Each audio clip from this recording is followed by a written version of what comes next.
Is extremely important, not only in personal relationships, but in business relationships as well.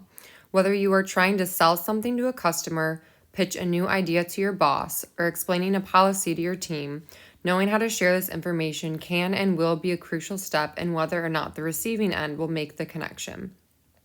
Having the basics down is incredibly important, especially when considering communicating in the world of funeral service. On a daily basis, funeral service professionals are faced with speaking with individuals who are grieving, people who may be extremely vulnerable at your point of contact with them. That being said, we have to understand how to communicate in an effective, professional way, as well as serving our genuinity and empathy on a silver platter for our customers. Logos, ethos, and pathos play a large role in this balance between professionalism and sincerity. For example, one could use logical reasoning when it comes to picking out a perfect casket with a grieving individual. The family tells us their budget, and we use logos to find a casket that is evidently priced within their price range. On the other hand, using the same example, we can define the quality of positive feedback we have received from a certain casket that has been used by other families in the past. This feedback lets us know that this casket, evaluated by our reliable customers, is a great buy. By sharing the credibility and fond reputation of a specific casket, we are exemplifying the method of ethos to this new customer. Finally, pathos, or in other words, using emotion or passion as a method to sell. Using things like personal touches to caskets, like corner pieces or photos in the cap lid, we can pull on the heartstrings of the consumer to purchase something that is super meaningful to them and their lost loved one. All of these methods can work when speaking with a grieving loved one. It really just depends on the person because we all grieve differently.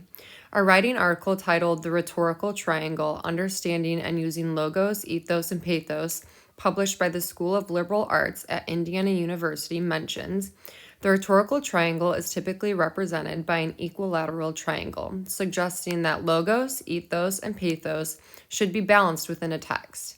However, which aspects of the rhetorical triangle you favor in your writing depends on both the audience and the purpose of that writing, or in this case, verbal communication.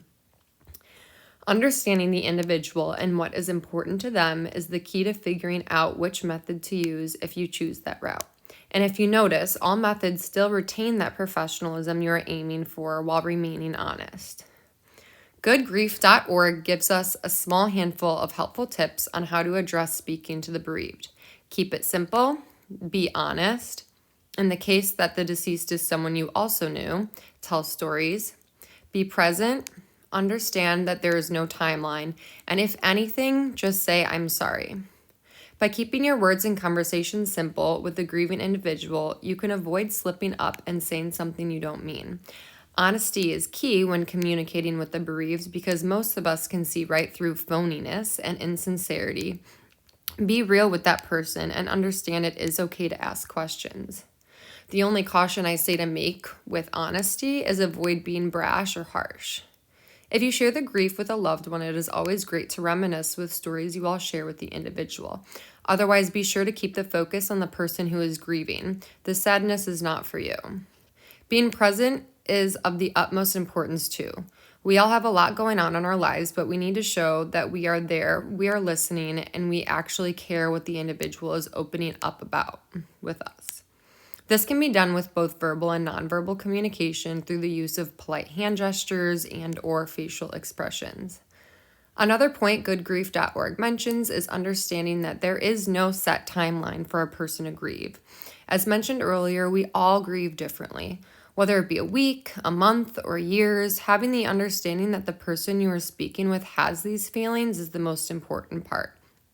Finally, if you find yourself overwhelmed, not knowing what to say, just say, "I'm sorry."